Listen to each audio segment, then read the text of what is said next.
லஞ்சுக்கு என்ன செய்யலாம்? அலுவலா பிரியாணி. நல்லா சுடு தண்ணியில் கரம் மசாலா அரிசி போட்டு பாயில் பண்ணி வடிகட்டி வச்சுக்கலாம். மசாலேதார் நல்ல திக்கான சிக்கன் கிரேவி ரெடி பண்ணிக்கலாம். ஃபைனலி நம்ம தம் போடுறதுக்கு நல்ல லேயர்ஸாக அசம்பிள் பண்ணிக்கலாம். பிரியாணியில் உருளைக்கிழங்கா அப்படின்னு நீங்கள் நினைக்கலாம். ஆனால் கொல்கத்தா ஸ்டைல் பிரியாணியில் ஹைலைட்டே அந்த உருளைக்கிழங்கு தான். இந்த உருளைக்கிழங்கு நல்ல அரோமா அண்ட் ஃப்ளேவர் அப்சார்ப் பண்ணிக்கும்.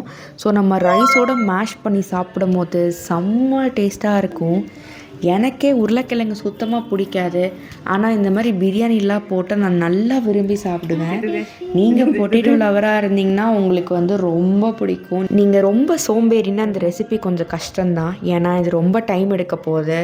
ஆனால் ஃபைனல் அவுட்கம் செம்ம டேஸ்ட்டாக இருக்கும்.